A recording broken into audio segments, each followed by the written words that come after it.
Bom, então está gravando. Boa noite a todos. Então a aula de hoje ela é a continuação, né? A segunda parte das ligações químicas que a gente viu na aula da semana passada. Então a gente estudou as ligações iônicas e a gente abordou a ligação covalente e a gente viu que ligação covalente ela se dá entre dois não metais. Aí dá a ligação covalente, que é o compartilhamento de elétrons. O compartilhamento de elétrons caracteriza essa ligação covalente. A gente tem que lembrar também que, para dar estabilidade, os átomos ele tem que fazer a ligação covalente e ficar com 2 ou 8 elétrons na camada de valência. Isso daí seria a regra do octeto. Então, às vezes a gente vai observar algumas moléculas que ela pode apresentar 2, 3 ou mais formas de ser escritas, e a gente vai ver qual que seria a mais estável, né?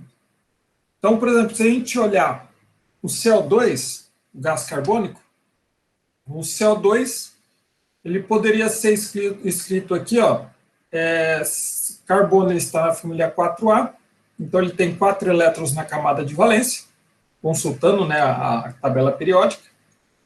E o oxigênio, ele está na família 6A. Então, ele teria 6 elétrons na camada de valência. Então, você poderia escrever o CO2 dessa forma aqui, ou você poderia escrever o CO2 dessa outra forma aqui do lado direito. Então, essa daqui do lado esquerdo com 2 ligações duplas, e esse do lado direito, uma tripla e uma simples. Então, como é a regra do octeto, a gente tem que deixar com 8 elétrons na camada de valência. Então, vai ficar, ó, 1, 2, 3, 4, 5, 6, 7, 8. 8 elétrons, então esse oxigênio está com 8. O carbono tem que ficar com 8 elétrons. Ele vai ficar 1, 2, 3, 4, 5, 6, 7, 8. Então, o carbono está com 8 elétrons. Esse oxigênio aqui tem que ficar com 8 elétrons também. Então, vai ficar 1, 2, 3, 4, 5, 6, 7, 8. Então, todos os átomos aqui estão com 8 elétrons na camada de valência. Essa segunda forma do CO2, você escreve de tal forma que tem que ficar com 8 elétrons na camada de valência. Então, ele vai ficar, ó, 1, 2, 3, 4, 5, 6, 7, 8. O carbono ele tem que ficar com 8 elétrons na camada de valência. Então, vai ficar com 1, 2, 3, 4, 5, 6, 7, 8. E o oxigênio ele tem que ficar com 8 elétrons na camada de valência. 1, 2, 3, 4, 5, 6, 7, 8. Então, a princípio está respeitando a regra do octeto. Mas a gente tem que estabelecer qual que é a forma mais estável, qual a forma que existe, né? Pode ser essas duas. Então, tem duas regras, basicamente, para você aplicar nas estruturas, para ver qual que é aquela que existe, aquela que é mais estável, né? Então, existem basicamente 2 critérios. Um seria as cargas formais muito próximas de zero, que eu já vou mostrar aqui como que faz essas cargas. E qualquer carga negativa localizada no átomo mais eletronegativo. Então, primeira coisa que a gente faz, a gente pega os elétrons da camada de valência. Isso consultando a tabela periódica. O carbono ele está na família 4A, então tem 4 elétrons. O oxigênio ele está na família 6A, então ele tem 6 elétrons na camada de valência. Aí você coloca, subtrai, né, os elétrons atribuídos ao átomo. Então a gente imagina que essa ligação covalente aqui, ó, foi quebrada no meio, e uma vez quebrada, a gente conta os elétrons que ficou em cada átomo. Então, contando aqui esse oxigênio, vai ficar 1, 2, 3, 4, 5, 6. Então, 6 elétrons. Esse carbono aqui, 1, 2, 3, 4. A gente coloca o 4 aqui. Esse oxigênio a gente conta aqui, ó, 1, 2, 3, 4, 5, 6 elétrons. 6 elétrons aqui. E a gente subtrai tudo. Então a gente vê, ó, que a carga formal vai dar tudo zero em cada átomo. Agora vamos olhar aqui e analisar essa segunda estrutura. O oxigênio está na família 6A, né, consultando a tabela periódica. Então tem 6 elétrons na camada de valência. E o carbono, consultando a tabela periódica, tem 4 elétrons na camada de valência. Aí a gente imagina que quebrou essa ligação covalente e a gente conta os elétrons que se restaram. Então vai ficar 1, 2, 3, 4, 5, 6, 7 elétrons para o oxigênio. O carbono vai ficar 1, 2, 3, 4 elétrons. E o oxigênio aqui do lado direito, 1, 2, 3, 4, 5 elétrons. Aí o que a gente faz? A gente subtrai. Então aqui vai ficar aqui com excesso, né, de uma carga negativa. Aqui o carbono vai ficar zero. E esse oxigênio aqui vai ficar mais 1. Então a gente olha a regra. Ó. As cargas formais muito próximas de zero. Ela é a mais estável. Critérios para a escolha da estrutura mais estável. Então, cargas formais mais próximas de zero, ou muito próximas de zero, e qualquer carga negativa localizada no átomo mais eletronegativo.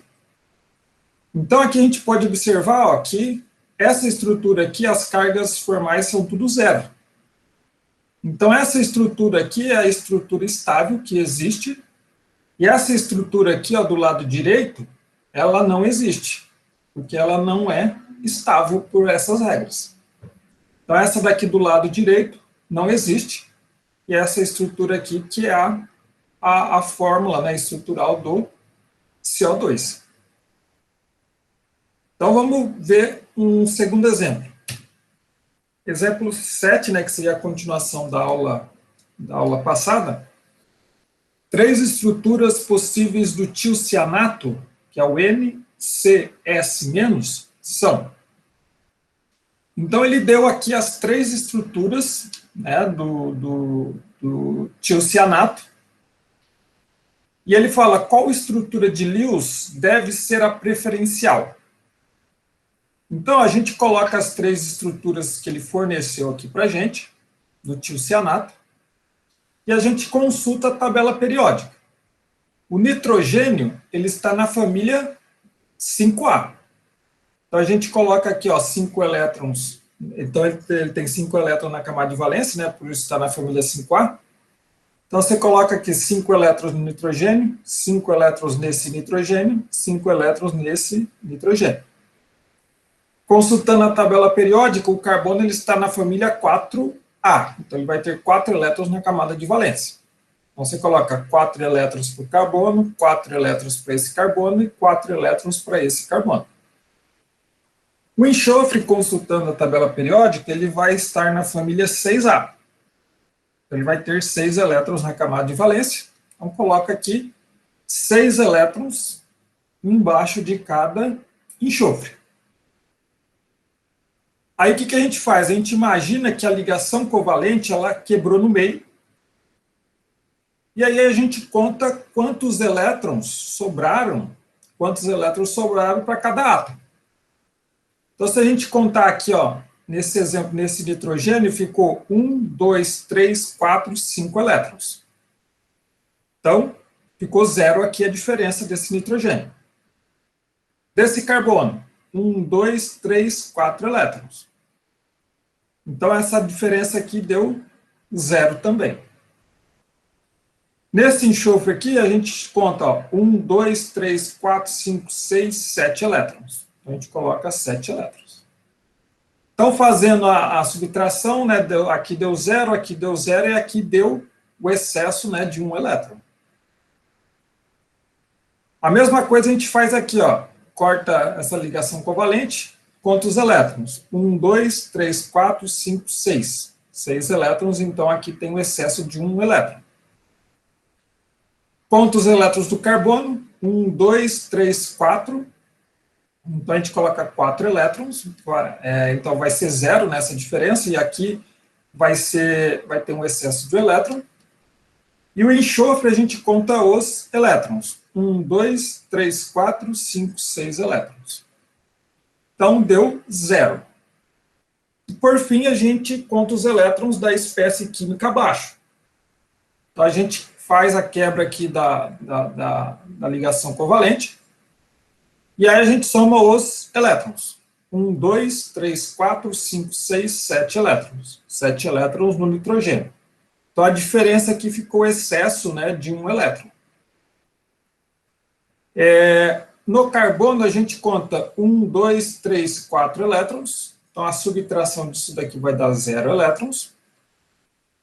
E nesse enxofre, a gente conta 1, 2, 3, 4, 5 elétrons. Então, aqui vai estar em deficiência, né, de 1 elétron. Então, a gente aplica a regra, são duas. Então, primeiro, seriam as estruturas que seriam mais próximas de 0. Então, com isso, a gente já pode excluir essa terceira estrutura aqui de baixo, né? Porque ó, tem cargas aqui sobrando 2 elétrons, aqui faltando o elétron. Então, a gente já pode, pela primeira regra, excluir essa estrutura de baixo. E vai ter essas duas outras estruturas. Teoricamente, elas estão empatadas, né? Essas duas estruturas. Mas aí tem a segunda regra, que diz, se tiver o excesso de elétron, ele tem que estar no elemento mais eletronegativo. Então, consultando a tabela de eletronegatividade, o que seria eletronegatividade? Em uma ligação covalente, o átomo mais eletronegativo, ele tende a puxar os elétrons dessa ligação covalente mais próximo de si. Então, o elemento mais eletronegativo da tabela periódica é o flúor, seguido do oxigênio e nitrogênio. Então, na ligação covalente, ele puxa o elétron mais próximo de si, então ele vai ficar com uma espécie de excesso de elétrons ali, vai formar uma carga parcial negativa ao redor dele. Então, a segunda regra diz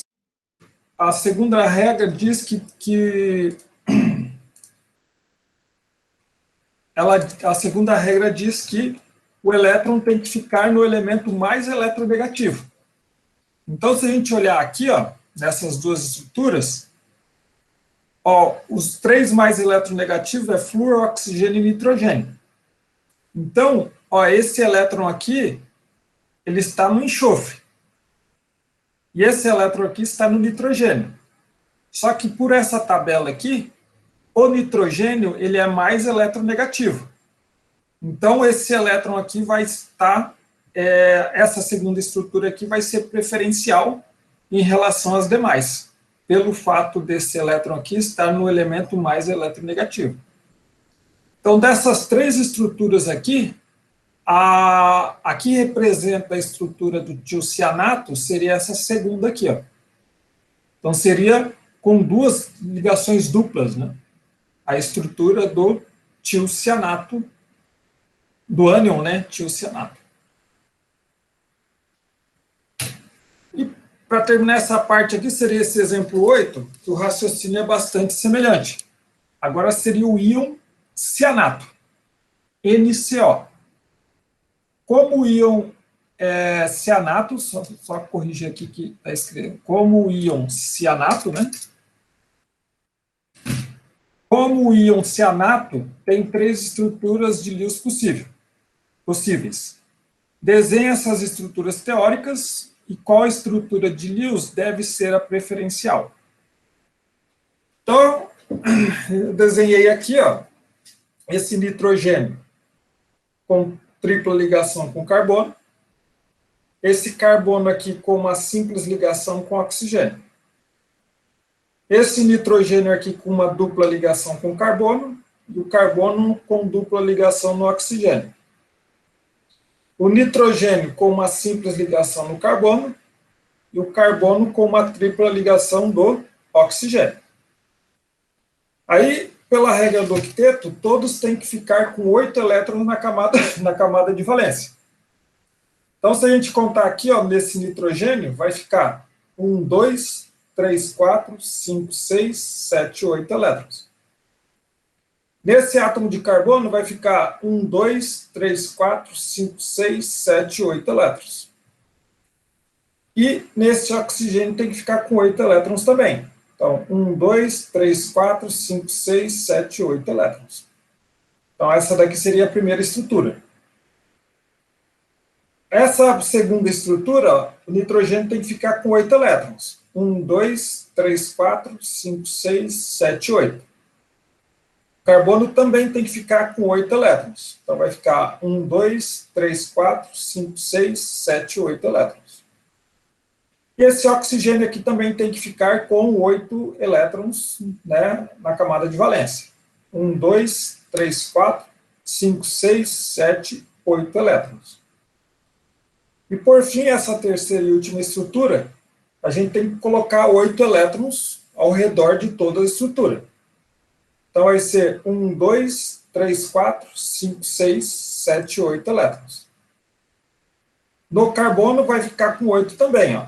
1, 2, 3, 4, 5, 6, 7, 8 elétrons. E esse oxigênio vai ficar com 8, ó. 1, 2, 3, 4, 5, 6, 7, 8 elétrons. Aí o que a gente faz? A gente consulta a tabela periódica. O nitrogênio está na família 5A. Então tem 5 elétrons na camada de valência. Então a gente coloca 5 elétrons para cada um dos nitrogênios. O carbono está na família 4A, consultando a tabela periódica. Então coloca 4 elétrons, né, 4 elétrons na camada de valência, em cada carbono. O oxigênio está na família 6A, então ele tem 6 elétrons na camada de valência. Então você coloca 6 elétrons aqui embaixo de cada oxigênio. E aí agora, para terminar, a gente imagina a quebra dessa ligação covalente, né, ao meio, e aí a gente conta quantos elétrons sobraram, né, para cada átomo. Então, imaginando aqui a quebra dessa ligação tripla, contando os elétrons, vai ficar 1, 2, 3, 4, 5 elétrons para o nitrogênio, 1, 2, 3, 4 elétrons para o carbono, 1, 2, 3, 4, 5, 6, 7 elétrons para o oxigênio. Fazendo a subtração aqui, aqui vai dar 0, aqui vai dar 0 e aqui vai ser 1 elétron em excesso. A mesma coisa a gente faz aqui, a gente imagina a quebra dessa ligação covalente, e aí a gente soma os elétrons. 1, 2, 3, 4, 5, 6 elétrons. Então, fazendo a subtração aqui, ficou com excesso de 1 elétron. Imaginando aqui a ruptura dessa ligação covalente, a gente soma os elétrons, vai ficar 1, 2, 3, 4 elétrons. Fazendo a subtração vai dar 0. E, por fim, o oxigênio, a gente imagina a quebra da ligação covalente, conta os elétrons. 1, 2, 3, 4, 5, 6 elétrons. Fazendo a subtração, aqui vai dar 0, aqui vai dar 0, e aqui vai estar o excesso de 1 elétron. Então, para terminar essa questão, só o último exemplo, né?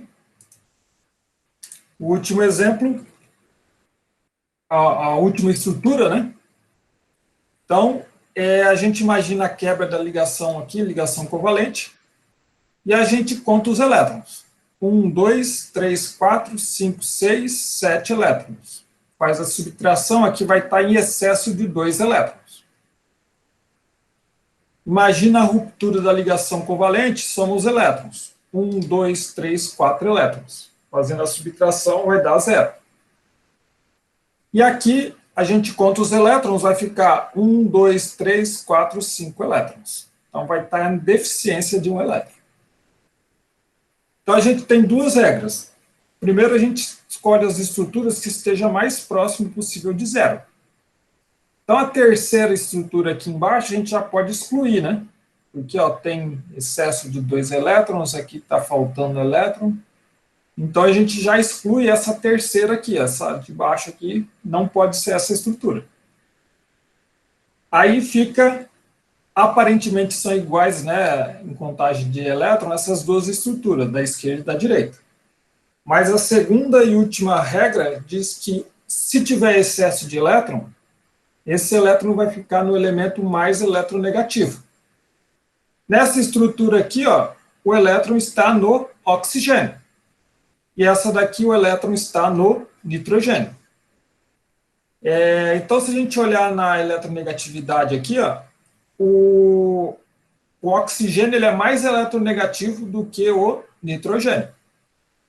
Então, o critério de desempate para essas duas estruturas seria a eletronegatividade.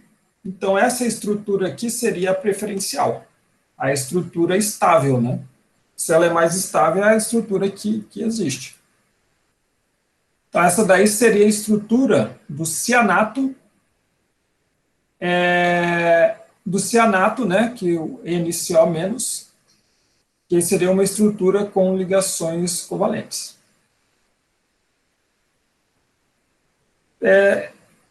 Para terminar essa parte de ligação covalente, seria a estrutura de ressonância.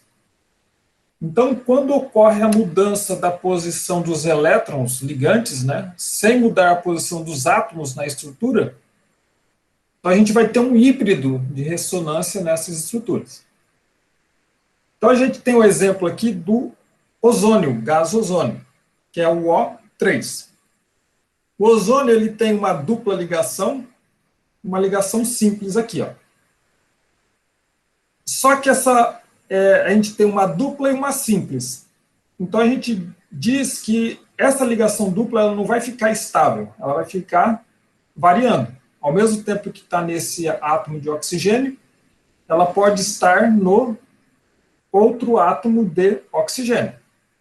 Então, essa ligação dupla ela vai ficar em contínuo movimento.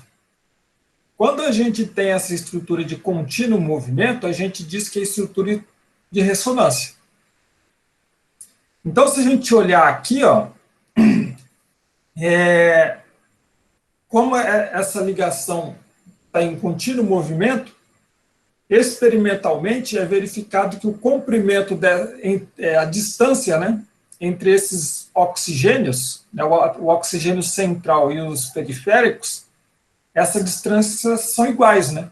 1,278 angstrom e 1,278 angstrom, que seria um híbrido, né?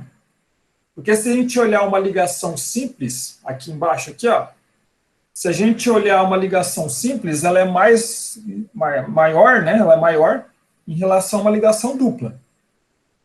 Ó, então, uma ligação simples entre dois oxigênios tem um comprimento de 1,48 angstrom. A ligação dupla tem 1,21 angstrom. Então, se a gente olhar aqui essa estrutura de ressonância, que seria o híbrido, né, de uma ligação dupla e uma ligação simples, daria 1,278 angstrom. Então, seria um valor intermediário aqui, né, entre a ligação simples e a ligação dupla. Então, a distância entre esses átomos de oxigênio, o central e os periféricos, esse comprimento de ligação são iguais, porque a gente tem a estrutura de ressonância. Então, exemplos de ressonância, a gente tem do íon nitrato, NO3-. Então, o nitrato ele tem aqui uma ligação dupla, duas simples. Só que essa ligação dupla, ela vai ficar girando. Ao mesmo tempo que ela está no oxigênio aqui de cima, ela vai estar aqui de baixo, do lado esquerdo, depois de baixo, do lado direito. Então, essa ligação dupla, ela fica em contínuo movimento. Então, a distância do nitrogênio ao oxigênio são todas iguais. Tá? E o valor desse comprimento é um valor intermédio que fica compreendido entre a distância de uma ligação simples e uma ligação dupla. Tá? Tudo por conta desse fenômeno da ressonância. O outro exemplo clássico de ressonância é no anel benzênico, né? A gente tem duplas alternadas, né? Na química orgânica a gente vê isso daqui bastante. Então a gente tem ligação dupla, simples, dupla, simples, dupla e simples. Então essas ligações duplas também estão em contínuo movimento. Então, ao mesmo tempo que aqui está dupla, aí lá, aqui vai ficar simples, dupla, simples, dupla, simples, dupla.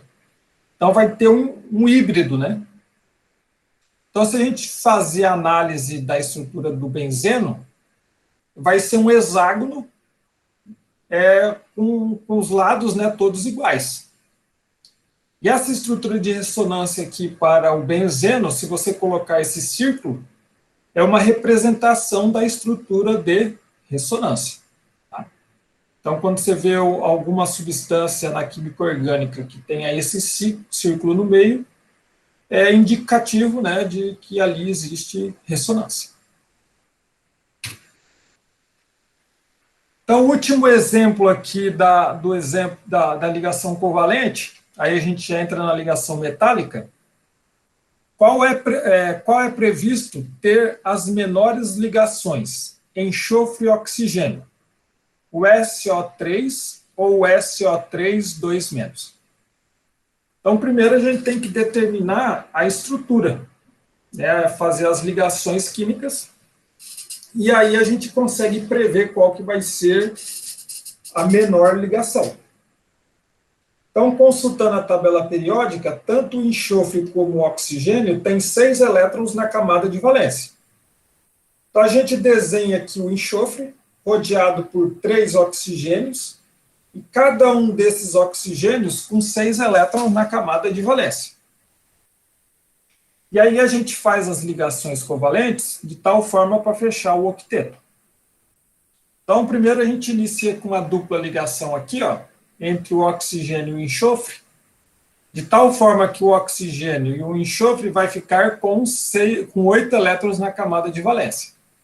Então, esse oxigênio aqui e esse enxofre, eles adquiriram estabilidade porque ficaram com 8 elétrons na camada de valência. Só que esses 2 oxigênios aqui embaixo, eles precisam fechar com 8.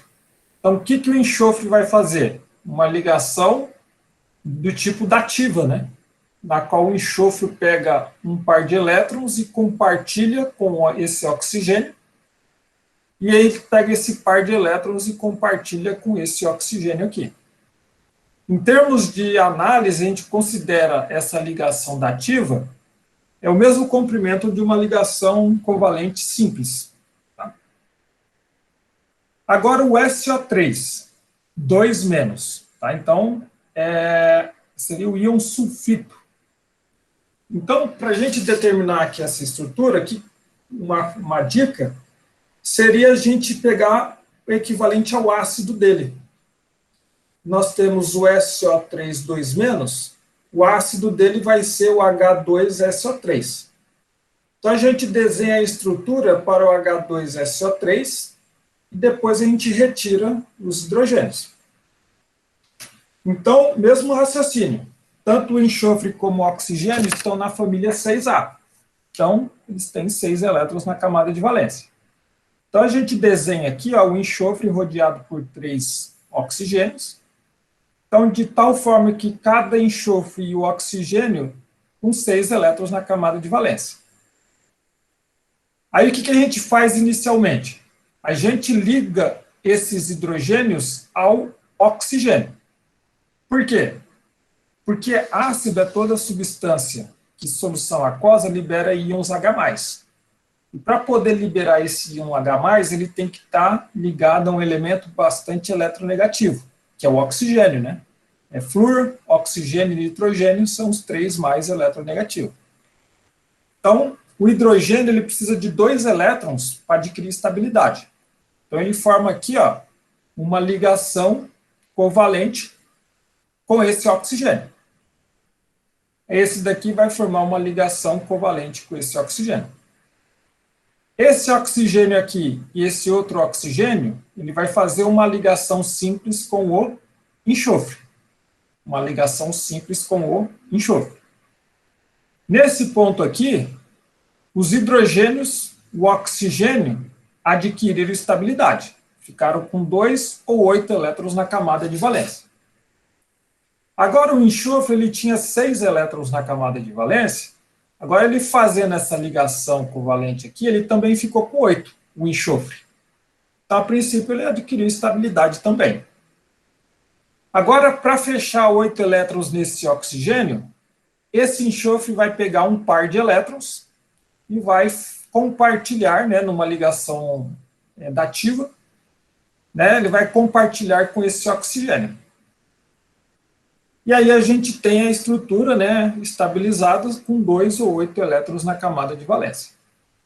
Mas só que ele quer do SO3 2 menos. E a gente fez do H2SO3. Então a gente tem que tirar esses hidrogênios aqui, ó. Mas só que como o oxigênio é bastante eletronegativo, esse elétron do hidrogênio ele vai para o oxigênio. Esse elétron aqui do hidrogênio ele vai para esse oxigênio. Então vai estar em excesso de 2 cargas negativas, né? Então a gente coloca essa carga negativa aqui, ó. Aqui em cima. Então a gente tem a estrutura do SO3 2-, né? Apenas com ligações simples, né? Já a estrutura do SO3 tem uma dupla e duas simples. Então ele fala qual é previsto ter as menores ligações entre o enxofre e o oxigênio, né? Então aqui, ó, essa ligação dupla, ela não vai ficar parada, ela vai ficar em ressonância, né? Ela vai ficar em contínuo movimento entre os oxigênios. Então a gente vai ter um híbrido aí de ligação simples e ligação dupla no SO3.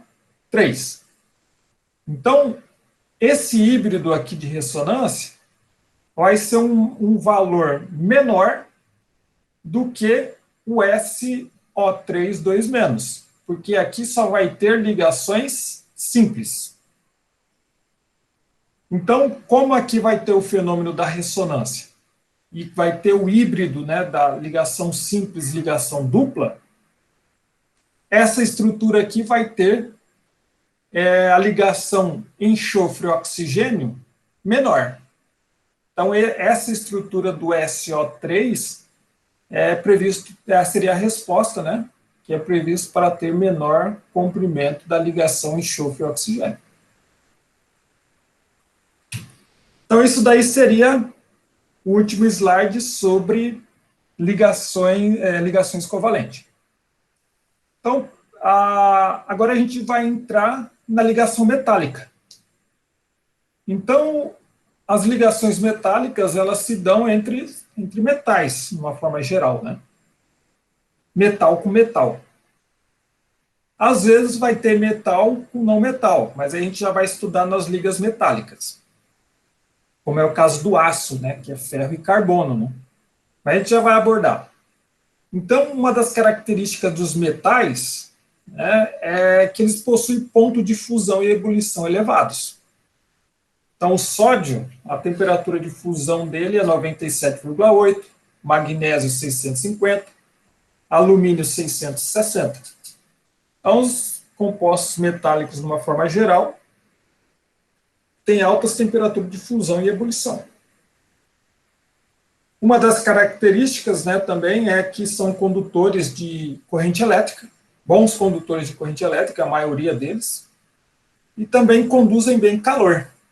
Então, se a gente pegar um clips ali, abrir ele, esticar, segurar numa ponta, pegar um isqueiro e colocar fogo, a gente vai perceber que depois de alguns segundos a gente vai observar que vai começar a ficar quente, né? A outra extremidade, né, porque os metais também conduzem calor, não só corrente elétrica. E eles são dúcteis e maleáveis. O que são dúcteis? É a capacidade, né, de formar fios. Então, os fios tradicionais, aí, fio de cobre, né, que são bons condutores de corrente elétrica. E maleáveis, você consegue fazer lâminas, né, lâmina de ouro, você pode fazer lâminas de alumínio, né, papel alumínio. Você pode fazer pequenas lâminas, chapas de ferro, né, de aço. Então, o metal ele é maleável. Então, nós temos as ligas metálicas. As ligas metálicas é quando a gente tem mais de um metal formando uma liga, né? Seria uma mistura homogênea. Então, se a gente olhar o metal wood, que é também o metal de madeira, seria esse fio aqui ó, dentro desse fusível. Então, esse metal wood, né, metal de madeira, é uma liga que contém ó, bismuto, chumbo, estanho, cádmio, e ele tem a temperatura de fusão de 70 graus Celsius, relativamente baixo, né, para um metal. Então, no aparelho eletroeletrônico, se der um pico de corrente elétrica, essa corrente elétrica, ao passar por essa liga elétrica, né, se der um pico de corrente, vai aumentar a temperatura, né, porque vai ter a resistência aos elétrons, né. Então, se der um pico de corrente elétrica, vai aquecer e aí vai derreter essa liga metálica. Então, esse aqui seria o princípio de funcionamento, né, do bismuto, desse fusível, né? Que aí esse pico de corrente elétrica derrete essa liga metálica e corta a corrente elétrica, evitando que o aparelho eletroeletrônico ele queime. Então, se a gente olhar o latão, uma liga metálica, que é uma liga de cobre e zinco. Ou então são uma mistura homogênea, né? O ferro. Então, se a gente falar o aço inoxidável, o aço é uma mistura de ferro e carbono que pode variar a proporção de carbono, dependendo da finalidade. Mas o aço inoxidável, eles têm uma pequena quantidade aqui de cromo e níquel. Tá? O cromo e o níquel dificulta a oxidação desse aço. A solda. A solda é uma liga metálica que tem chumbo e estanho. E a prata, né, ela pode também, se a gente olhar tanto a prata como o ouro, se você olhar na forma pura, eles são muito maleáveis. Então, eles não são bons para fazer joias. Então, tanto o ouro como a prata, eles geralmente têm algum outro metal ali para dar mais rigidez à estrutura. Então, para fazer uma aliança, para fazer uma corrente, né?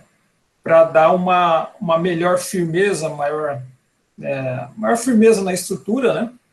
Então, geralmente tem algum metal misturado ali.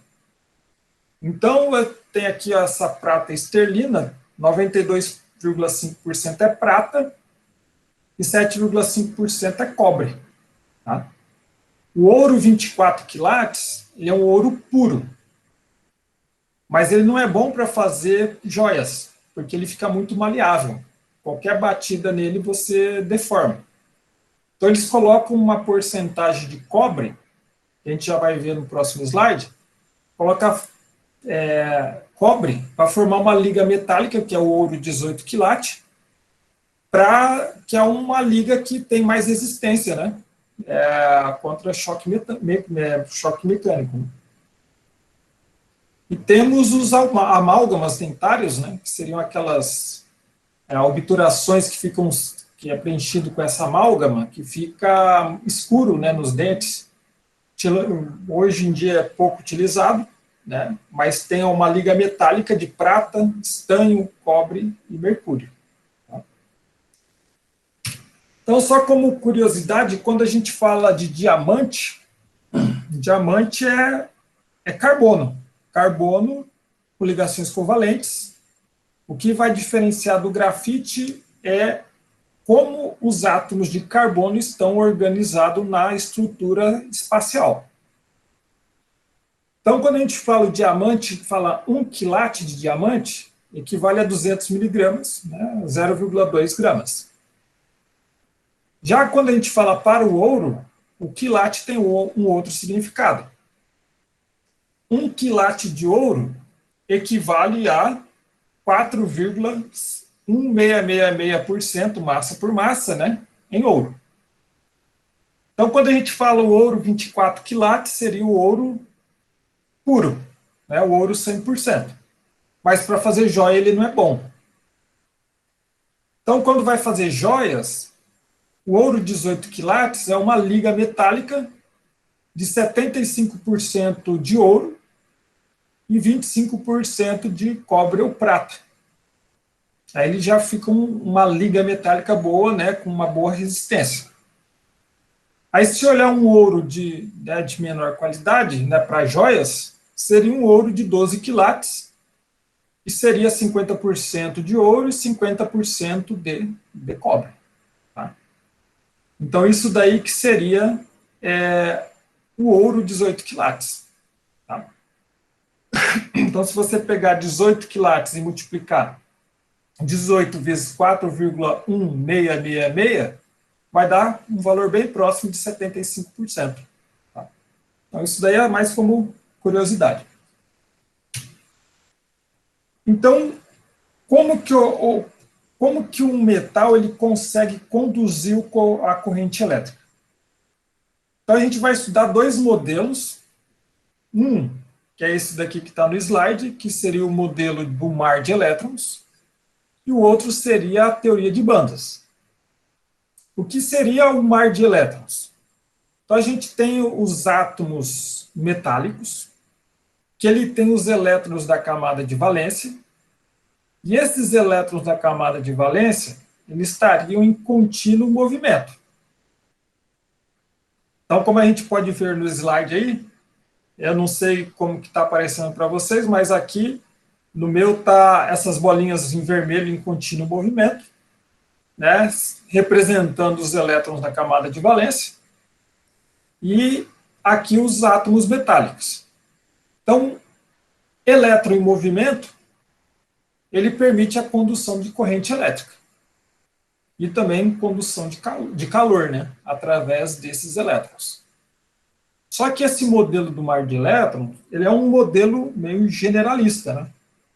Ele não explicaria, por exemplo, por que a prata ela é o melhor condutor do que o ferro, por exemplo, através desse modelo, né, de mar de elétrons. Então, esse aqui seria um modelo generalista, né, que explicaria por que os metais conduzem principalmente corrente elétrica. Tá? Então, esses elétrons da camada de valência estão em movimento e elétrons em movimento permite essa condução de corrente elétrica.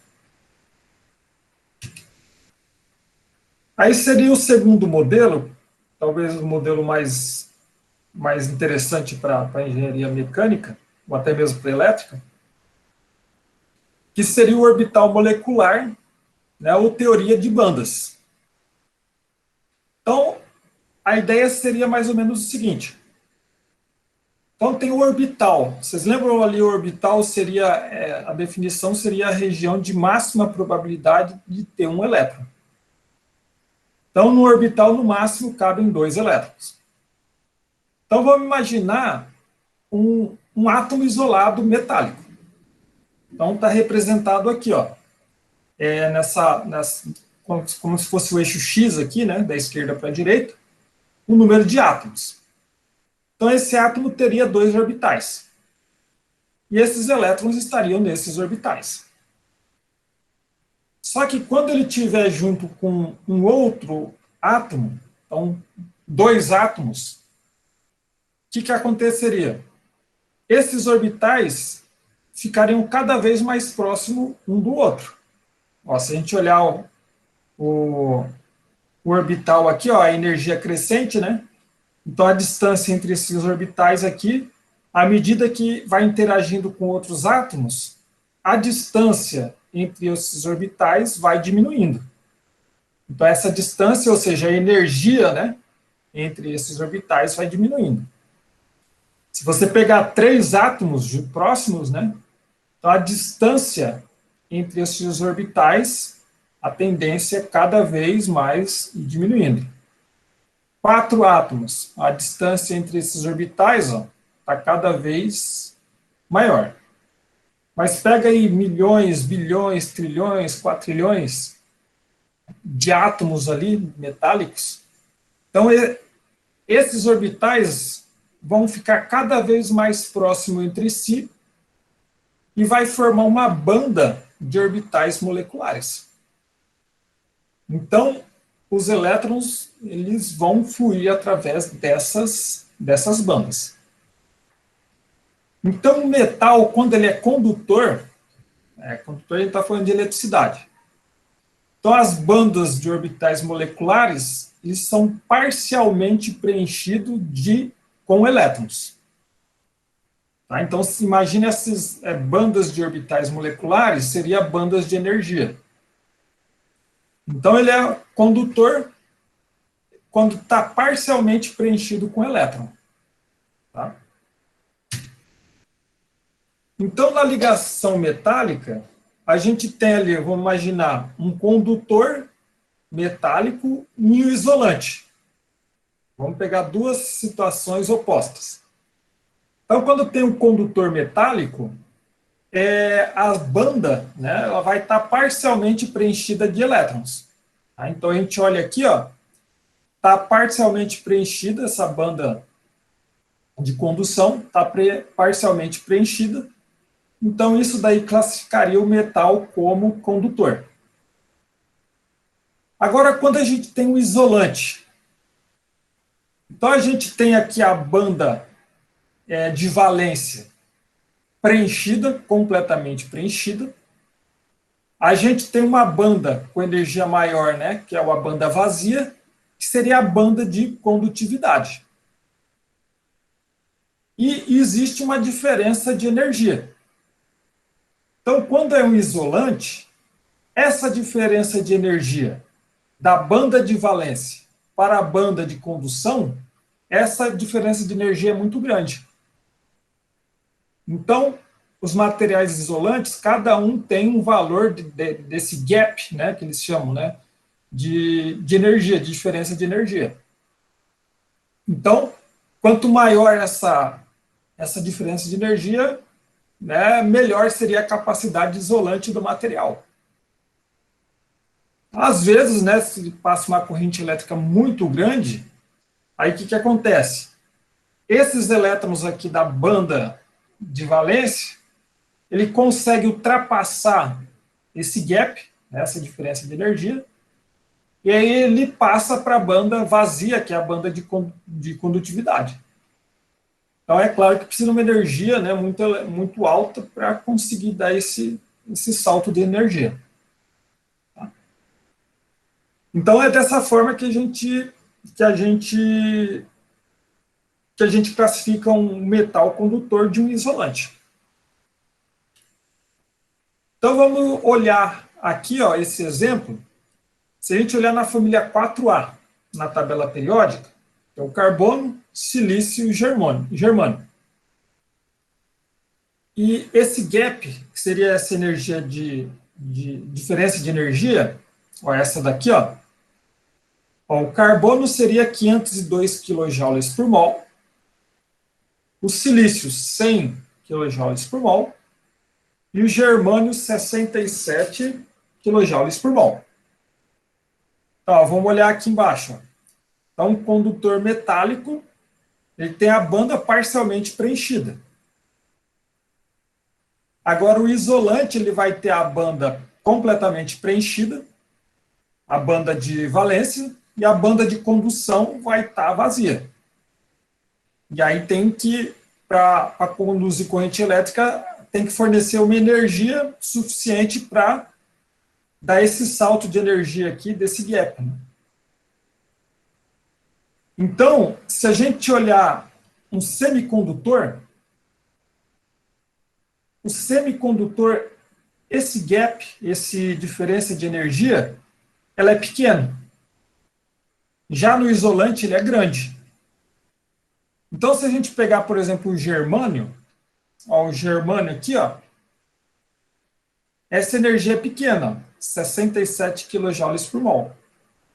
Então, o germânio, se você aumentar a temperatura, você consegue fazer com que os elétrons dessa banda completamente preenchida, da banda de valência, como ele aumentou a energia em função do calor, ele atingiu a banda de condução.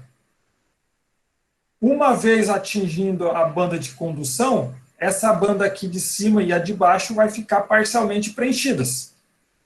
Então, vai permitir a condução de corrente elétrica. Então, o germânio é classificado como um semicondutor. Tá? Então, você fornecendo uma energia na forma de calor, né? Você fornece energia para os elétrons da banda de baixo aqui, completamente preenchida, né? E esses elétrons vai alcançar, né, vai superar essa diferença de energia entre as bandas, vai atingir a banda de condução e vai permitir a condutividade de energia elétrica. Tá? Tá aumentando a temperatura do germânio, ele passa a conduzir corrente elétrica. Se a gente olhar lá na tabela periódica, o germânio vai estar numa região que dá ele como semimetal. Então, às vezes ele vai ter propriedades de metais, às vezes propriedades de não metais. Então, a baixas temperaturas, ele não conduz corrente elétrica. Então, propriedades de não metais. Em altas temperaturas, ele passa a conduzir corrente elétrica. Conduz corrente elétrica, então ele passa a ter características de metal. Então, por isso que ele está naquela região da tabela periódica que é dos semimetais. Então, se a gente olhar aqui, ó, só uma observação, esse carbono aqui que ele fornece para a gente seria o carbono diamante. Tá? O carbono diamante ele é mau condutor de corrente elétrica. Olha, ele precisa de uma grande quantidade de energia para superar esse gap, né, de energia, dessa diferença de energia. Agora, se fosse o carbono grafite ele já é bom condutor de corrente elétrica, tá? Então, a gente vai ter um slide que eu vou mostrar para vocês, em função da estrutura, porque o carbono grafite ele conduz corrente elétrica. E a dopagem de materiais? Então, dopagem de materiais seria a adição de alguma substância que essas substâncias iam fornecer elétrons, ou, entre aspas, roubar elétrons, vamos dizer assim, de tal forma que vai pegar um semicondutor, por exemplo, e vai tornar ele condutor. Então, a condutividade elétrica, né, de um isolante ou um semicondutor pode ser modificada adicionando-se pequenas quantidades de outra substância. Então, vamos imaginar aqui um semicondutor ou um isolante. No item A, é a banda de valência totalmente preenchida e a banda de condução completamente vazia. E nós temos esse gap de energia aqui. Então, isso aqui seria o silício puro. O silício também é considerado um semicondutor. Então, a dopagem do silício no item B, por adição de fósforo, um semicondutor do tipo N. Então, deixa eu colocar lá na tabela periódica, vamos ver onde está o silício e o fósforo. O silício vai estar aqui, ó. Ó, essa região aqui em laranja são semimetais, né? Ó, o silício ele está aqui, ó, na família 4A. O fósforo está aqui do lado dele, ó, é um não metal. Ele está na família 5A. Então, o silício tem 4 elétrons na camada de valência e o fósforo ele vai ter 5 elétrons na camada de valência. Então, o que acontece? Vou voltar lá nos slides. Então, se você adicionou fósforo, ó, o silício tem 4 elétrons na camada de valência e o fósforo tem 5 elétrons na camada de valência. Se você está adicionando fósforo, você está adicionando elétrons. Elétrons têm carga negativa. Então, por isso que é chamado tipo N. N de negativo. Então, o que acontece? Essa banda aqui, ó, de valência, ela estava previamente preenchida. Só que tem os elétrons em excesso do fósforo. O que esses elétrons vai fazer? Vai atingir a banda de valência, a banda de condução. Então, essa banda aqui vai ficar parcialmente preenchida. E bandas parcialmente preenchidas se tornam um condutor de energia elétrica. Então, esse tipo de dopagem do silício é do tipo N. Dopagem do tipo N, então você coloca uma substância, né, que tenha maior número de elétrons na camada de valência. Então, você pega o silício, considerado um semicondutor, aí faz a dopagem com fósforo do tipo N, os elétrons em excesso vai para a banda de condução. Na banda de condução permite a banda vai ficar parcialmente preenchida e vai permitir a condução de corrente elétrica. Agora existe um outro tipo de dopagem, que seria a dopagem do tipo P. P vem de prótons. Prótons é positivo. Então seria a adição de alguma substância com menos elétrons, né, do que o silício. Então, nesse caso aqui, seria do elemento químico gálio. Então, a dopagem do silício por adição de gálio, que é um semicondutor, né, do tipo P. O gálio, ele está na família 3A, vamos ver na tabela periódica. O gálio está aqui, ó.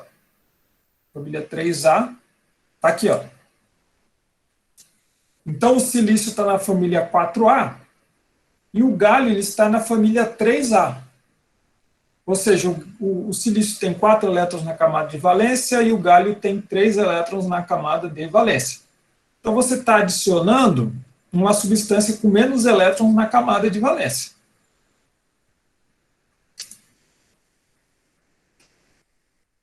Então, se você está adicionando um elemento com menos elétrons na camada de valência, você vai diminuir o número de elétrons na banda de valência, aqui embaixo.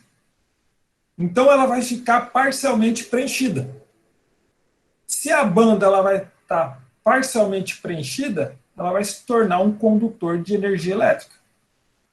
Então, esse tipo de dopagem seria a dopagem do tipo P. Tá? Então, você adiciona alguma substância que tenha menos elétrons na camada de valência, que, entre aspas, vai deixar positivo, vamos imaginar assim, e vamos imaginar, vai tirar os elétrons ali, a banda de valência vai ficar parcialmente preenchida, e aí vai permitir a condução de corrente elétrica.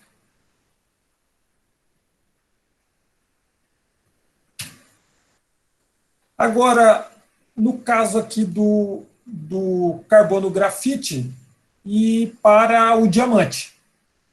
Por que o carbono grafite ele conduz corrente elétrica e o diamante ele não conduz corrente elétrica? Então, isso daí, uma das explicações é em função de como os átomos eles estão dispostos, né, na estrutura tridimensional, né, do grafite e do grafite diamante. Olhando a estrutura do grafite, ele possui essa hibridização do tipo sp2, que formam essas estruturas planares, estruturas hexagonais, planares. Aqui nesse desenho não está bem exemplificado, mas tem ligações duplas aqui nessas estruturas hexagonais. Então, elas possuem ligações duplas, ligações do tipo π, conjugadas. Então, vai ter duplas e simples, duplas e simples. Então, essas ligações duplas e simples, ela permite a condução de corrente elétrica.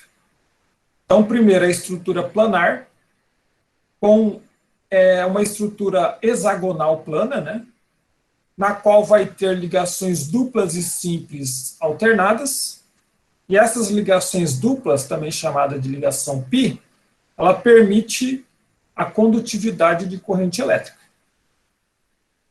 Agora, já no carbono diamante, se a gente olhar aqui a estrutura tridimensional, Primeiro, só tem hibridização do tipo sp3.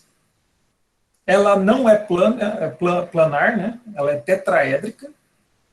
E só tem ligações simples. Tá? Então, se a gente olhar aqui, é uma estrutura tetraédrica, né? E só com ligações simples, não tem ligações duplas. Então, essas ligações simples impedem ou dificultam, vamos falar assim, dificulta o diamante conduzir corrente elétrica. Então, ele é considerado um mau condutor de eletricidade.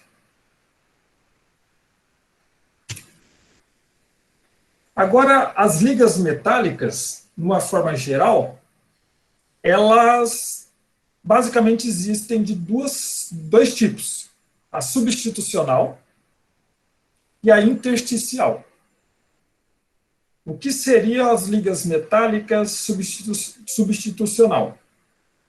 Os átomos do soluto, né, seria o átomo que está em menor quantidade que vai ser adicionado, ele tem o tamanho parecido ali com o átomo do solvente, né, que é o átomo da substância que você está trabalhando.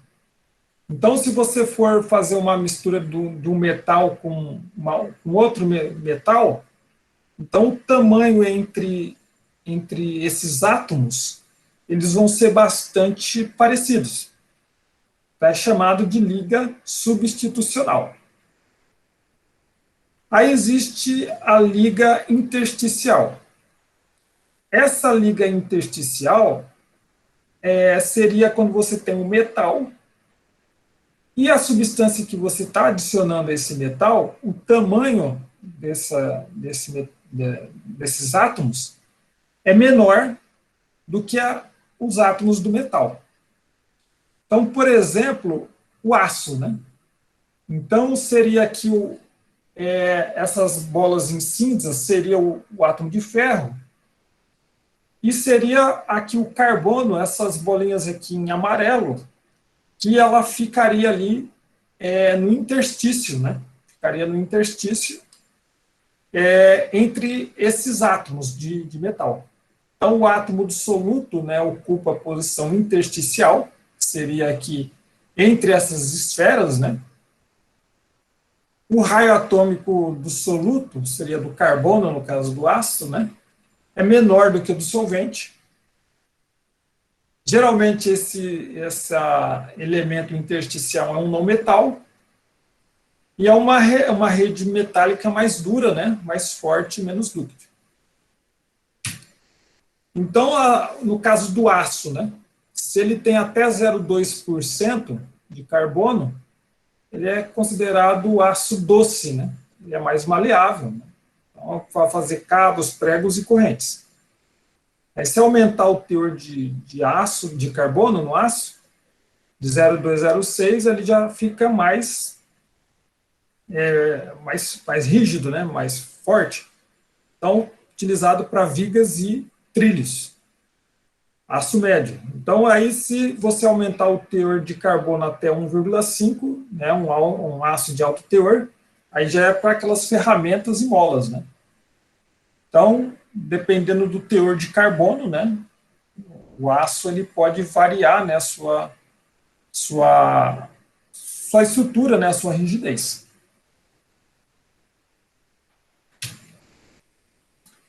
Agora, o magnetismo nos metais.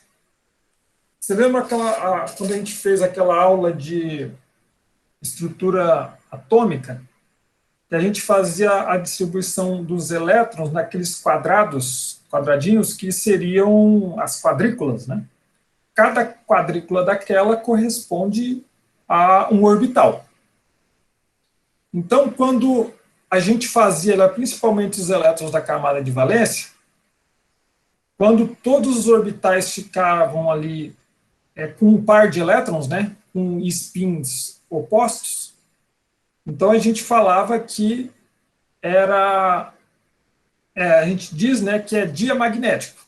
Então, quando aqueles orbitais está completamente preenchido, né, com um elétron dois elétrons, né, os spins opostos, a gente diz que a gente tem ali uma estrutura diamagnética. Então, os elétrons, eles estão emparelhados. Os elétrons emparelhados, a gente tem essa estrutura diamagnética. Então, se a gente chegar para uma estrutura onde os elétrons ali da camada de valência estão pareados, emparelhados, você pode passar um campo magnético, ele não vai sofrer interferência. Agora, tem duas estruturas que podem sofrer interferência num campo magnético, que seria as estruturas paramagnéticas e ferromagnéticas. Aí a gente vai ter, quando a gente faz aquela distribuição eletrônica, a gente vai ver que vai ter orbital apenas com um elétron. Então, quando a gente tem estruturas dessas, a gente diz que a gente tem elétrons desemparelhados. Então, nos orbitais só tem apenas um elétron, né? Então, essas setas aqui seria o elétron, né? E a seta seria o sinal ali do spin, né? Do elétron. Agora, nas estruturas paramagnéticas, se a gente observar, os spins desses elétrons, ele não está ordenado, ele não está direcionado num único sentido. Então, se você chegar com um campo magnético, o que ele vai fazer, esse campo magnético? Ele vai alinhar esses spins desses elétrons e vai sofrer interferência desse campo magnético. Aí são chamados aqueles ímãs mais fracos. Agora tem as estruturas que são chamadas de ferromagnéticas. Essas estruturas ferromagnéticas, os spins dos elétrons desemparelhados, eles estão alinhados num único sentido. Então, quando sofre interferência de um campo magnético, ele já sofre uma atração mais forte. E esses são chamados de ímãs permanentes. Então, se a gente olhar essa estrutura do Fe3O4, é um ímã permanente, né, porque os spins dos elétrons do metal, do ferro, ele está alinhado em uma única direção. Esses aqui são chamados dos ímãs permanentes, que é aquele ímã mais forte, né?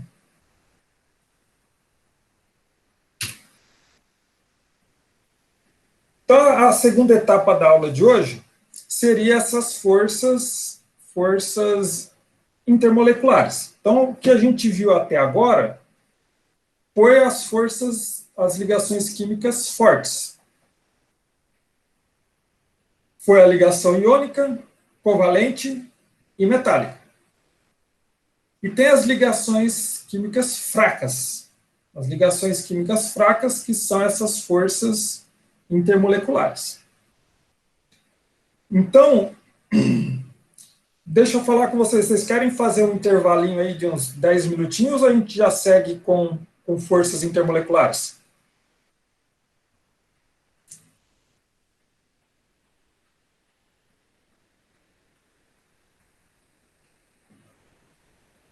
Seguir?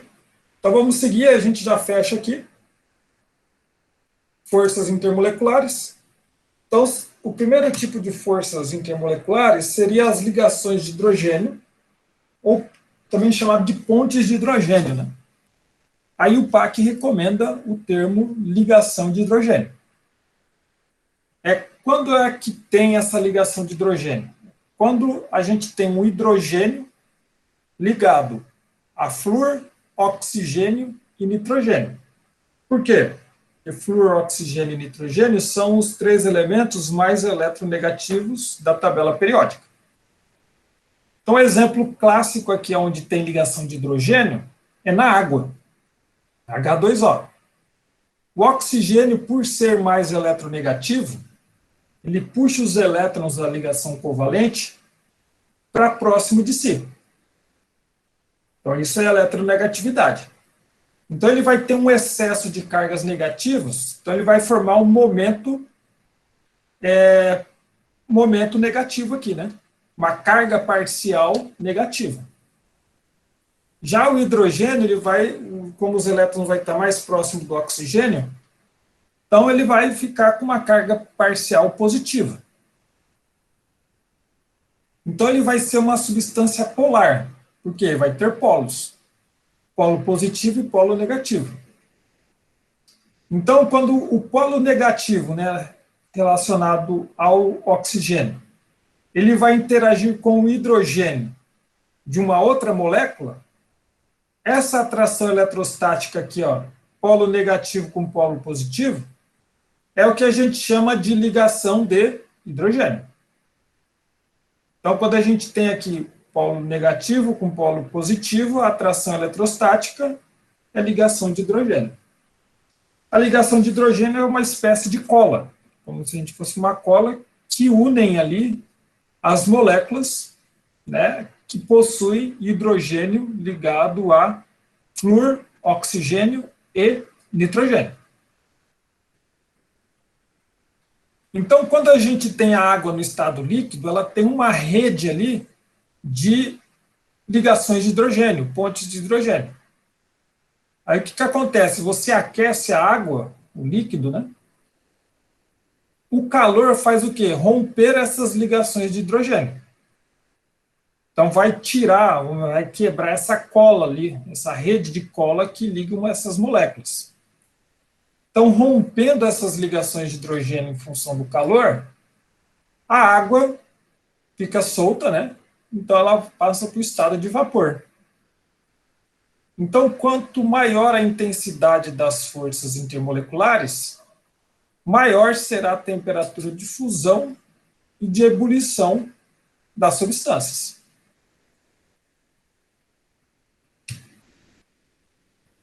Outro tipo de força intermolecular seria as forças íon dipolo. Então, o que seriam essas forças íon dipolo? Como o próprio nome já diz, seria um íon interagindo com um dipolo. Então, vamos imaginar aqui ó, o NaCl sólido. Em água, ele sofre dissociação, formando o cátion sódio e o ânion Cl-. Então, o sódio é representado por essa bola azul e o Cl- por essa bola vermelha. Então, a água, como a gente já viu, é uma molécula polar. Ela tem o polo positivo e negativo. O negativo está em relação ao oxigênio, porque ele vai estar em excesso de elétrons, e o positivo vai estar voltada para os hidrogênios, que vão ficar, entre aspas, deficiente de elétrons. Então, a água é considerada uma molécula polar. Tem polo positivo e polo negativo. Então, ó, o cátion Na+, ele vai interagir com quem? Com o oxigênio da água. Então, o oxigênio que está em excesso de elétrons vai interagir com o cátion. Já o Cl-, que é um ânion, ele vai estar interagindo com quem? Com os hidrogênios da água. Porque os hidrogênios da água, eles têm polo positivo. Vou voltar no slide aqui, ó. Ó, os hidrogênios, ele tem polos positivos, né? Cargas parciais positivas, né? E o oxigênio, cargas parciais negativas. Tá? Então, no Cl-, os hidrogênios da água vai estar interagindo com o Cl-. Então, esse tipo de interação entre o íon, o cátion e o ânion, com uma substância polar, ou seja, dipolo é que tem dois polos, né? Polo positivo e polo negativo. Esse tipo de interação aqui é chamada do tipo íon dipolo. Interação do tipo íon dipolo. Então, são soluções de substâncias iônicas em líquidos polares como solução de NaCl em água. Esse daqui seria um exemplo de interação do tipo força íon-dipolo. O próximo exemplo seria a força dipolo-dipolo. Então, quando a gente tem o exemplo aqui do HCl, o HCl, o cloro ele é mais eletronegativo e o hidrogênio é menos eletronegativo. Então, o que acontece? Os elétrons dessa ligação covalente, ela vai estar mais próxima do cloro. Então, aqui vai formar uma carga negativa e aqui uma carga positiva. Se você pegar uma outra molécula de HCl, então aqui vai ter carga positiva e aqui carga negativa. A interação dessa carga positiva com essa carga negativa, a gente diz que é força do tipo, a interação, né, dipolo-dipolo. Pode ser chamada também de dipolo permanente.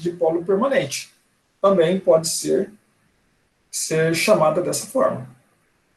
Então, as moléculas polares, né, tem que ser polar a molécula, próximas uma das outras. Então, se a gente pegar o HCl, é uma molécula polar, que tem o polo positivo e o polo negativo. Então, esse tipo de interação entre essas moléculas são chamadas de força do tipo dipolo-dipolo.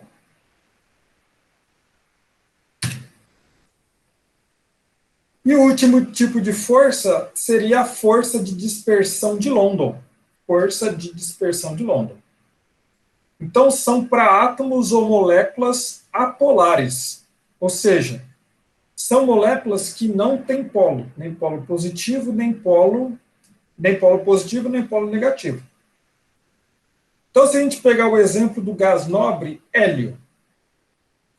Então, o hélio, ele é uma substância apolar, o gás nobre. Então, ele não tem polo positivo, nem polo negativo, que nem uma molécula polar, por exemplo, que nem a água. Mas só que se você aumentar a pressão, é um gás, né? Se aumentou a pressão, diminuiu o volume e diminuiu a temperatura. Esses átomos de hélio, eles vão começar a colidir entre si e vão formar cargas momentâneas, né, em função desses choques, porque vai ocorrer a distorção da nuvem eletrônica. Então, vai formar aqui cargas negativas, cargas parciais negativas e cargas parciais positivas. Cargas parciais negativas com cargas parciais positivas.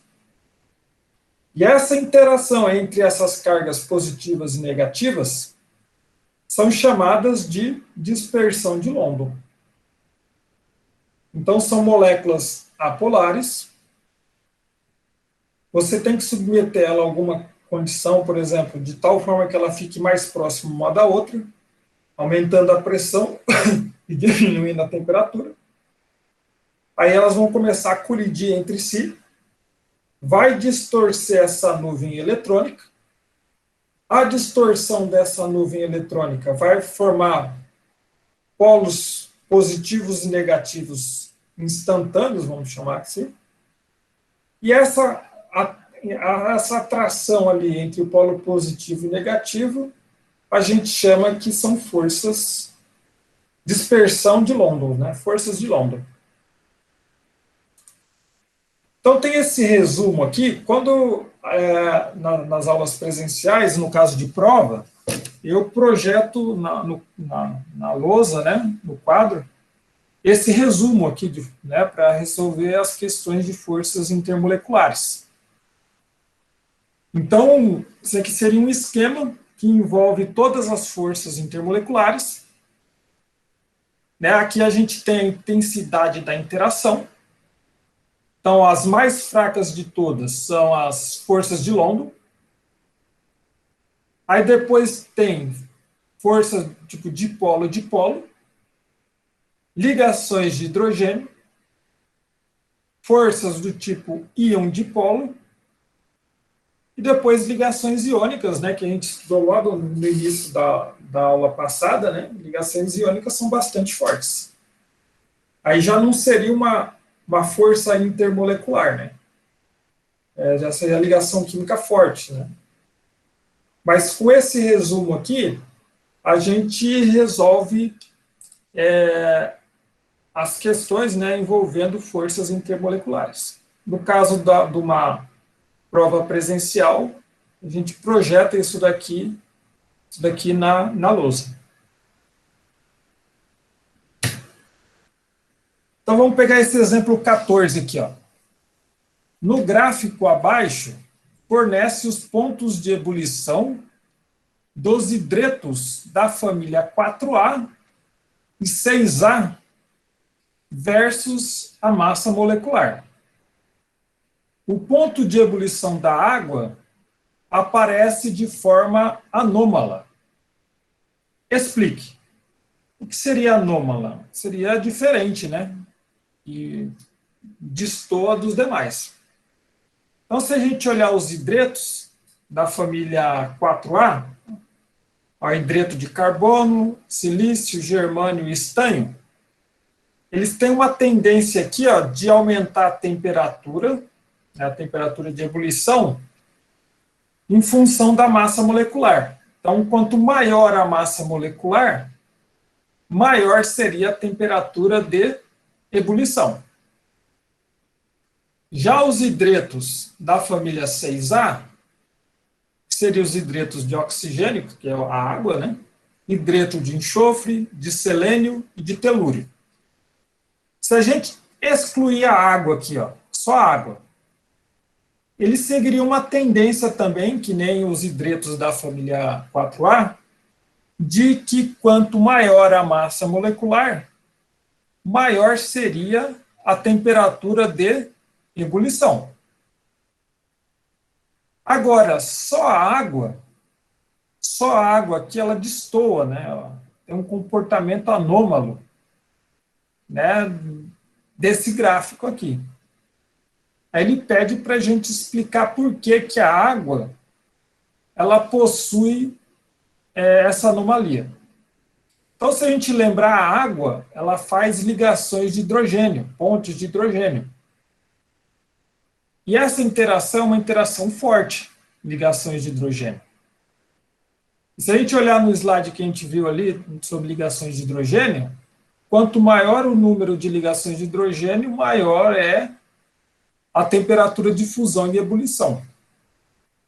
Então, dessas espécies químicas aqui, apenas a água faz ligações de hidrogênio, pontes de hidrogênio. Então, como ligações de hidrogênio são interações intermoleculares mais fortes, então confere à água uma temperatura de ebulição bem mais alta do que os demais, né, hidretos aqui nessa tabela.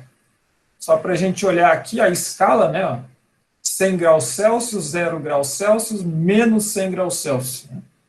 Então, em relação ao carbono, hidreto de carbono, CH4 e a água, então a gente vê aqui, ó, uma diferença bem grande, né?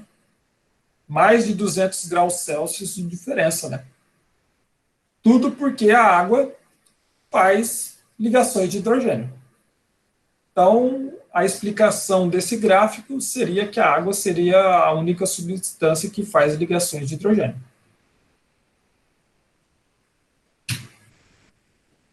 Então, a gente tem esse exemplo 15. Então, o que eu fiz? Eu coloquei aquele resumo que eu falei para vocês, que eu coloco, no caso de prova, eu projetava na lousa. E o exemplo 15, ele fala, coloque as substâncias cloreto de bário, hidrogênio, monóxido de carbono, HF, né, fluoreto de hidrogênio, e neônio em ordem crescente de temperatura de ebulição. Então, a gente sabe que é crescente de temperatura de ebulição, do menor para o maior. Agora, quanto maior for a força intermolecular, quanto mais intensa for, maior será a temperatura de ebulição. Então, primeiro vamos ver aqui, ó, o hidrogênio. H2. O H2 é é uma molécula apolar, porque o hidrogênio com hidrogênio tem a mesma eletronegatividade, então é uma molécula apolar, não tem polos. Então a gente segue o esquema aqui, ó. Íons ou moléculas interagindo. Aí ele fala, existem íons envolvidos, ou seja, existem cátion ou ânion envolvidos? Nesse caso do hidrogênio, não. Porque não tem cátion nem ânion, só tem H2. Aí ele fala, existem moléculas polares envolvidas? Não, porque a gente viu que o hidrogênio ele é uma molécula apolar. Tem hidrogênio com hidrogênio, mesma eletronegatividade, então é uma molécula apolar. Então a gente vem para cá, ó. Existem moléculas polares envolvidas? Não. Então, forças de London. Então, o hidrogênio possui forças de London. O neônio, o gás nobre neônio. O gás nobre, né, ele é estável e aí, só ele por si só, ele não possui polos. Então, ele é uma substância apolar. Então, ele fala, existem íons envolvidos? Existem cátion ou ânion envolvido? Não. Existem moléculas polares envolvidas? Também não. Então, forças de London. Para o neônio, força de London. O monóxido de carbono, CO. Então, a gente tem carbono e oxigênio. Flúor, oxigênio e nitrogênio são os três elementos bastante eletronegativos. Então, ele vai puxar os elétrons ali da ligação covalente para próximo do oxigênio. Então, é uma molécula polar. O CO é uma molécula polar. Tem polo positivo e polo negativo. Então, a gente vem aqui, ó. Existem íons envolvidos? Tem cátions ou ânions envolvidos? Não, não tem.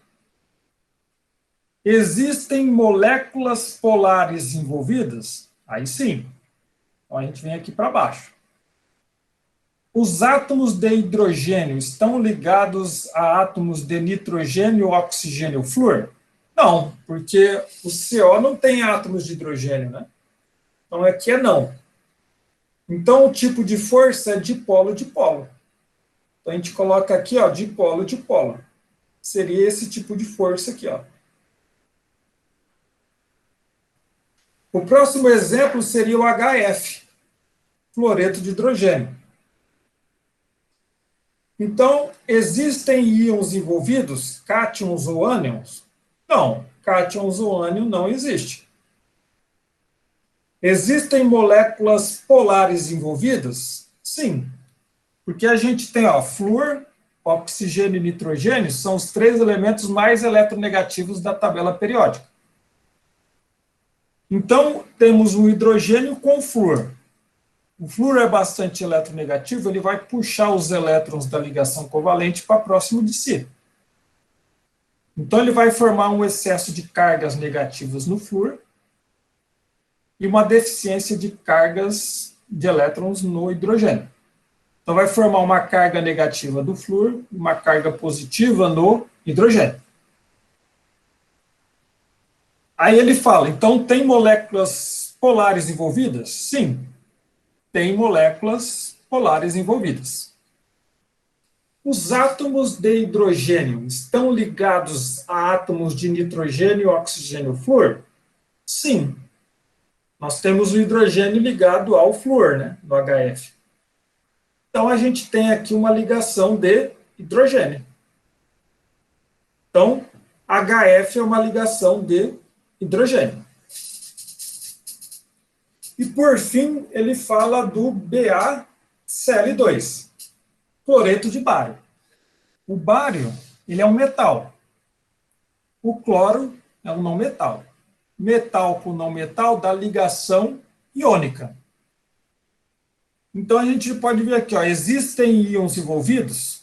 Sim, tem cátion e tem ânion, né, porque é um composto iônico. Existem moléculas polares e íons presentes? Então, existem moléculas polares? Não, moléculas não existem. Moléculas é aquela substância que só tem ligações covalentes. O cloreto de bário é a ligação iônica, né? Então, seria não. Então, a gente vem aqui para baixo, então é o esquema da ligação iônica. Então, a intensidade da interação, ela cresce da esquerda para a direita. Nós temos aqui, ó, forças de London, que são as interações intermoleculares mais fracas, para o hidrogênio e o neônio. O que vai ser o critério de desempate aí é a massa molar. Então, consultando a tabela periódica, o hidrogênio tem a massa molar de 2 gramas por mol. O H2, né? E o neônio tem a massa molar de 10 gramas por mol. Então, quanto maior for a massa molar, a massa de 1 mol, maior vai ser a temperatura de ebulição. Então, o menor de todos aqui, né, ele pede para colocar em ordem crescente de temperatura de ebulição. Então, vai ser hidrogênio, que é menor que o neônio, que é o neônio, né, que ambos são forças de London, que é menor que o monóxido de carbono, o CO, porque é a interação do tipo dipolo-dipolo, que é menor que o HF, que é a ligação de hidrogênio, que é menor, a ligação de hidrogênio está aqui, ó, que é menor que o cloreto de bário, PaCl2, que é a ligação iônica. Então, isso daqui seria a resposta desse exemplo 15. Então, o último slide da aula de hoje seria mais uma curiosidade, né? Mas vamos resolver rapidamente aqui. Aí seria o último slide da aula de hoje. Então, exemplo 16. Determinados insetos podem andar sobre a água. Explique. Então, a gente tem o exemplo aí dessa aranha andando sobre a água. Então, a água faz ligações de hidrogênio, pontos de hidrogênio. Essa rede de ligações de hidrogênio forma uma tensão superficial na água. Você lembra quando eu falei para vocês que essas forças intermoleculares seria como se fosse uma cola que grudam as moléculas umas nas outras? Então, essas ligações de hidrogênio formam uma tensão superficial, né, em relação à superfície com a água. E alguns insetos, como a aranha, ela divide todo o peso dela em 8 patas. O nosso peso, a gente divide em dois pés, né? Então, ali a aranha, ela divide em 8 patas. E, além do mais, ela, nas patas, ela possui um óleo que ela produz, que esse óleo não interage com a água. Tá? Então, seria essa explicação, né? Porque a massa da aranha está distribuída em 8 patas. Nas patas, ela possui um óleo, que esse óleo não interage com a água. Então, esses fatores contribuem para não romper essa tensão superficial da água. Então, alguns insetos conseguem, né, andar sobre a água. Aí, o que poderia fazer para romper essa tensão superficial seria adicionar um detergente, por exemplo. Você adiciona um detergente, você rompe essa tensão superficial, e aí automaticamente o inseto afunda, né? Então, essa daí seria a resposta desse exemplo 16. E o último exemplo da aula de hoje, o exemplo 17. Quando gotejamos água sobre uma superfície de vidro, observamos o seguinte fenômeno ilustrado abaixo. Explique. Bom, então a gente tem a superfície de vidro, a gente, né, pega uma superfície de vidro, limpa, né, considera limpa, e dá uma gota d'água. Então forma essa estrutura esférica aqui, e aqui essa estrutura achatada nessa parte de baixo. Bom, a água interage com o vidro, né, através de ligações de hidrogênio. Por quê? No vidro existem grupos hidroxilas, grupos OH, que esses grupos OH, eles fazem ligações de hidrogênio com a água. Então, a água interage com a superfície do vidro. Agora, do lado externo, tem o ar. E se a gente olhar o ar, a composição química do ar, 78% é nitrogênio, 20% é oxigênio.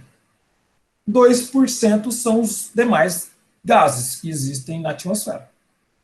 Argônio, CO2, um pouquinho de ozônio, tem outras substâncias.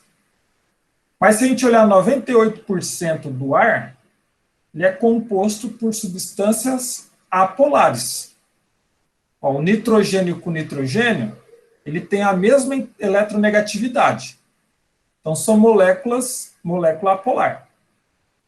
Oxigênio com oxigênio, eles possuem a mesma eletronegatividade. Então, são moléculas apolares. Tanto nitrogênio como oxigênio. Então, 98% do ar atmosférico, 98% dele é apolar. Agora, a água, a gente viu que ela tem polos, né? Polos positivos e negativos, por isso que ela é chamada de uma substância polar. Aí existe uma regra da química, né?